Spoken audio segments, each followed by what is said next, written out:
네, 오늘 함께해 주실 전문가분 소개해 드립니다. 오늘 JYP홀딩스의 박성규 대표님과 함께합니다. 대표님 안녕하세요. 네, 안녕하십니까. 네, 오늘 박성규 대표님과 함께 다양한 정보, 부동산 시장의 흐름 읽어보도록 하겠습니다. 자, 그럼 먼저 오늘의 첫 순서 이슈 시그널 출발하겠습니다. 부동산 시장의 흐름을 읽을 수 있도록 다양한 이슈 짚어드리는 시간인데요. 자, 대표님 오늘은 어떤 이슈 알아볼까요? 네, 지난 시간에 말씀드렸듯이 오늘도 토지에 대해서 한번 준비해봤습니다. 일단 토지 점용허가 그리고 토지 가치를 상승시킬 수 있는 방법에 대해서 한번 준비해봤는데요. 자, 먼저 준비된 이슈 영상부터 만나보시겠습니다.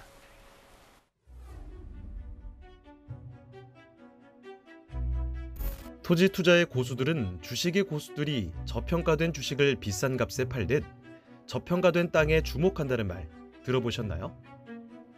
이와 관련해 오늘은 국어에 대해서 살펴볼 텐데요. 먼저 국어란 쉽게 말해 논도랑을 말합니다. 국어는 대개 논에 붙어 있는데요. 국어는 국가 소유로 경매 대상은 아니지만 폐국어 부지의 경우 양여나 매각을 통해 개인 명의로 등기할 수 있는데요. 개발하려는 토지와 도로가 국어로 인해 떨어져 있는 경우 점용 허가를 받아 진입도로를 만들어 사용해야 하는데 이때 국어 점용 허가 또는 목적의 사용 승인을 확인해야 합니다. 또한 토지 투자자가 활용하는 토지의 가치 상승 방법이 있는데요.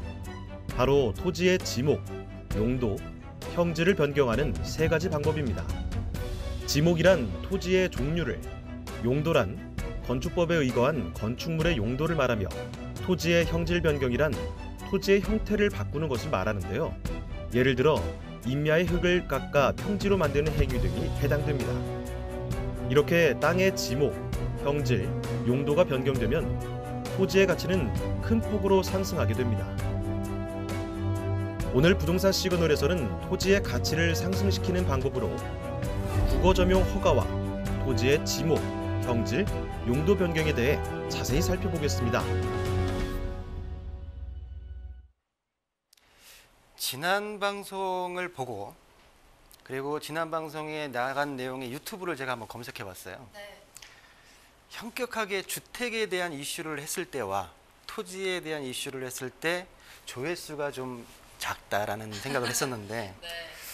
죄송한 말씀이지만은 현재 지금 혼란한 전세난 제가 이제 방송 들어가기 전에도 말씀드렸지만 좀 더 명확해지는 어떤 정책에 나왔을 때 다시 한번 짚어드리는 시간을 갖고 현 시간에 있어서는 부동산의 근본, 기본이라고 할 수 있는 토지 시장을 어떻게 이해할 것인가.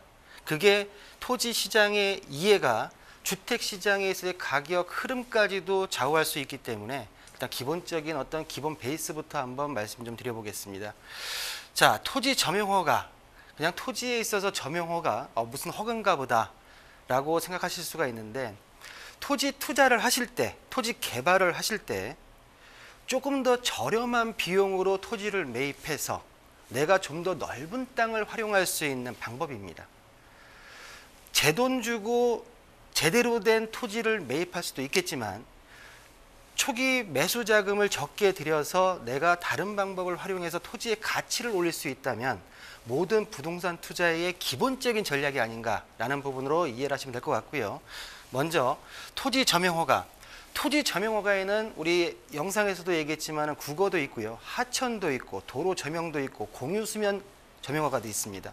그중에서 우리가 손쉽게 볼 수 있는 국어의 점용허가를 말씀드릴 텐데요. 국어와 도로에 대해서. 자, 기본적으로 도로가 있는데 토지를 진입하기 위해서는 나라 땅인 국어를 밟고 넘어가야 되는 경우가 굉장히 많습니다. 진입도로, 지적도상에서는 맹지지만 건축허가를 받기 위해서는 이 국어에 대한 부분이 해결이 되면 개발 행위를 얻을 수 있기 때문에 굉장히 큰 이점이다라고 말씀드릴 수 있는데요. 자, 보시는 대로 도로와 붙어 있는 국어 그리고 내 땅, 이 어떻게 활용할 것인지 또 활용을 했을 때에 다리를 놓았을 때 국어에 있어서의 어느 정도의 넓이로 놔야 되는지 또 농촌 마을에 갔을 때 집 가옥들이 있는 상황에서 앞쪽에 조그만 또랑이라고 하죠. 하천이 흐르고 있을 때 그 다리를 놓고 집 건축물이 올라가 있는 경우 모두가 국어 점용허가를 받은 케이스다라고 말씀드릴 수가 있겠고요. 자, 손쉽게 도로가 있고요. 국어가 있습니다. 토지가 1, 2, 3이 있는 상태에서 지적도상의 맹지입니다. 이 상태에서는 내 토지에 건축물을 짓기 위한 개발행위 허가를 받기 위해서는 이 국어에 대한 부분을 국어 점용허가를 허가를 받은 후에 복귀공사 후 그리고 본 토지의 건축물 개발행위를 할 수 있다라는 국어 점용허가의 기본적인 내용이고요. 자, 도로 사용 및 국어 점용, 사용의 점용료에 대해서 말씀드리겠습니다.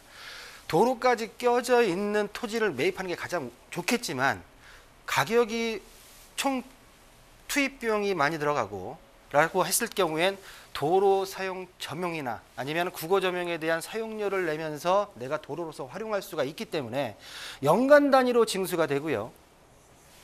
점용허가 기준으로는 도로는 10년 허가 기준입니다. 그리고 국어는 5년의 기간 동안 사용이 가능하다. 또 연장도 가능하죠. 자, 점용 용도에 따라서 다르게 나타나는데요. 도로 사용의 경우에는 주택은 인접 토지 가격 공시가의 0.02%가 적용이 되고요. 주차장 진입로 같은 경우는 0.02, 그리고 국어의 경우에는 실질적으로 1년 토지 가격의 0.05, 공유수면에 해당할 경우에는 인접 토지 가격의 0.005가 사용료로 부과가 되고요. 자, 도로국어 같은 경우에 공시가가 없는 경우에 인접 토지의 공시가를 기준으로 산정을 하기 때문에 내 토지가 맹지지만 길이 없지만 주변에 나라 땅인 국어가 있다. 국어를 점용해서 사용료만 낸다고 하면 개발행위 허가와 그리고 도로, 주차장, 또 내가 활용하고 싶은 전으로 활용하듯이 대한 부분으로 모두가 활용이 가능한 저비용으로 토지에 있어서 가치를 상승시킬 수 있는 방법이다라고 말씀 좀 드리겠습니다. 자, 국어 점용 허가의 성공 사례를 좀 말씀드릴 텐데요. 자, 본 국어 같은 경우는 도로 점용 허가입니다. 자, 보시는 대로 이 노란색 부분이 현 포장도로로 되어 있고요. 지적도상의 도로를 확인해 보면은 좀 더 넓게 이 부분이 도로로 지금 필지가 나와 있는 부분입니다. 자, 본 토지 세 필지로 상담에 들어왔던 토지인데요. 보시는 대로 토지의 모양새가 그다지 좋지는 않습니다. 그리고 폭이 좁기 때문에 건축물을 짓는다 하더라도 내가 저 앞쪽에 주차장 부분을 활용하기가 좀 애매한 경우였는데, 자, 이 경우 같은 경우에는 이 지금 분홍색 앞쪽에 이 나라 토지죠. 국가 소유인 도로에 있어서 도로 점용 허가를 받아서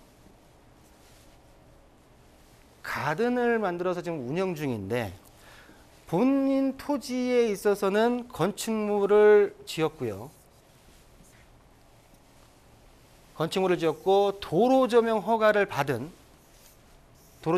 받은 앞쪽에 이 도로 필지 같은 경우에는 도로 점용 허가를 받아서 주차장으로 활용하기 때문에 본 건물에 있어서 상가 건물로서의 어떤 주차장까지도 확보할 수 있는 적은 비용으로 내 토지의 가치를 상승시킬 수 있는 도로 점용 허가의 첫 번째 성공 사례다라고 말씀드릴 수가 있겠고요.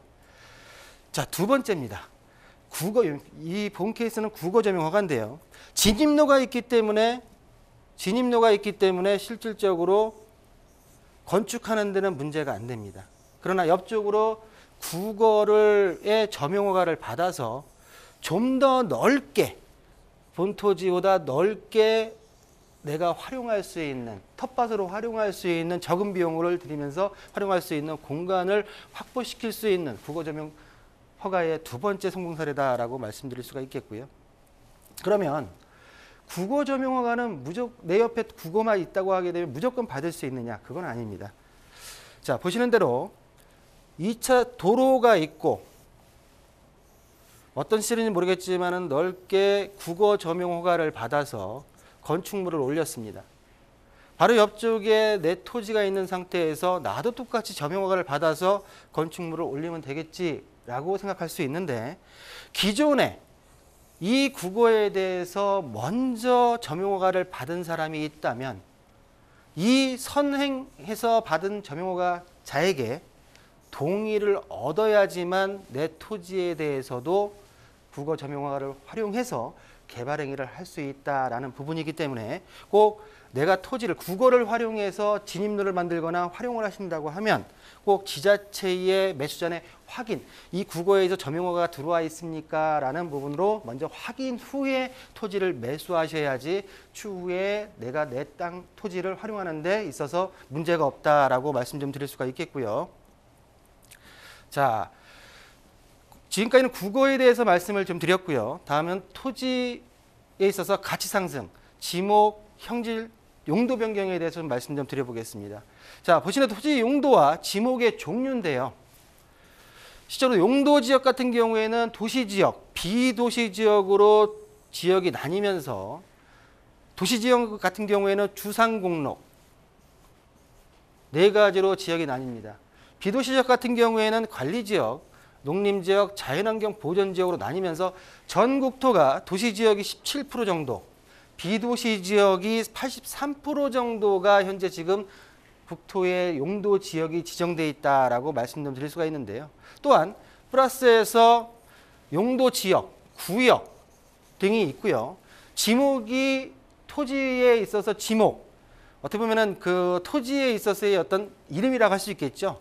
28개의 현재 지목이 지정이 되어서 국토국계법에 현재 지정이 되어 있다라고 말씀 좀 드릴 수가 있겠고요. 자, 그러면 내 토지를 가지고선 어떻게 활용을 해야지 가치 상승을 할 수 있을까라는 부분에 있어서 두 가지 방법이 있습니다. 직접적인 변경이 가능한 경우, 두 번째는 간접, 타의에 의해서 내 토지의 가치가 상승되는 경우를 두 가지로 나눌 수가 있는데요. 대부분 투자에 있어서 열의 9분께서는 간접적인, 내가 투자를 해놓으면 일정 시간이 지나서 토지의 가치가 상승하겠지라는 부분으로 투자를 하시는 부분이 굉장히 많은데, 그 부분은 제가 볼 때는 어떤 운에 좀 기대하는 게 아닌가라는 부분으로 좀 판단이 되고요. 첫 번째, 자, 보시는 대로 지목, 형질, 용도 변경 중에 지목 변경, 형질 변경은 내가 토지를 매입해서 직접적으로 변경을 시킬 수 있는 방법입니다. 지목 변경 같은 경우는 공부상 지목을 다른 지목으로 바꾸는 건데요. 전답인 지목을 대지로, 집을 지을 수 있는 대지로 바꾸는 부분이 있고요. 형질 변경 같은 경우에도 절토, 성토, 땅의 모양을 바꾸어서 개발행위에 의해서 바꾸어서 지목 변경이 가능한 부분이 있고요. 또 용도 변경 같은 경우에는 간접적인 변경입니다. 내가 자체적으로 변경할 수 있는 부분이 아니라 지자체나 아니면 국가에 의해서 개발 계획에 의해서 변경되는 부분이 두 가지가 있다라고 말씀드릴 수가 있는데, 첫 번째, 직접적인 변경이 가능한 지목 형질 변경 같은 경우에는 임야 같은 경우에 보시는 대로 첫 번째는 산지 전용, 농지 전용 허가를 받아서 형질 변경, 토목공사나 부지 조성을 한 다음에 건축물을 올려서 임야에서 대지로 전환시키는 직접적인 변경이 있다라고 말씀드릴 수가 있겠고요. 자, 두 번째 같은 경우에는 간접적인 변경입니다. 지자체 아니면 국가에서 개발 계획에 의해서 변경이 되는 거라고 말씀드릴 수가 있는데, 모든 토지에는 용도가 정해져 있습니다. 국계법에 의해서 용도가 정해져 있는데 5년마다 토지에 있어서의 변동폭이 크다라는 부분을 말씀드릴 수가 있는데요. 5년마다 토지에 있어서 기본 계획이 바뀌기 때문에 그렇습니다. 그런데 이 부분을 가지고선 개발 제한 구역이나 아니면 개발 이슈가 있는 인근 토지들, 내가 이 지역의 농림 지역의 토지를 매입해서 인근에 전철역이 들어오고 신도시가 들어가기 때문에 이 토지가 용도 지역이 도시 지역이나 도시 지역의 상업지로 바뀔 것이다라는 어떤 그 기대감 부분은 제가 볼 때는 좀 금물이다 생각이 들고요. 간접적인 변경, 간접적인 변경과 직접적인 변경이 병행한다고 하게 되면 가장 좋겠지만 먼저 토지의 투자에 있어서는 직접적인 변경이 가능한 지목 변경, 형질 변경이 가능한 토지부터 내가 한 단계 한 단계 건드리는 부분이 중요하고요. 두 번째로 그로 인해서 전체적인 개발 계획에 의해서 내 토지가 속해 있는 주변 토지들이 용도 지역까지 변경된다고 하게 되면 올바른 토지 투자의 전형적인 모습이 아닐까라는 부분으로 정리해 드리겠습니다.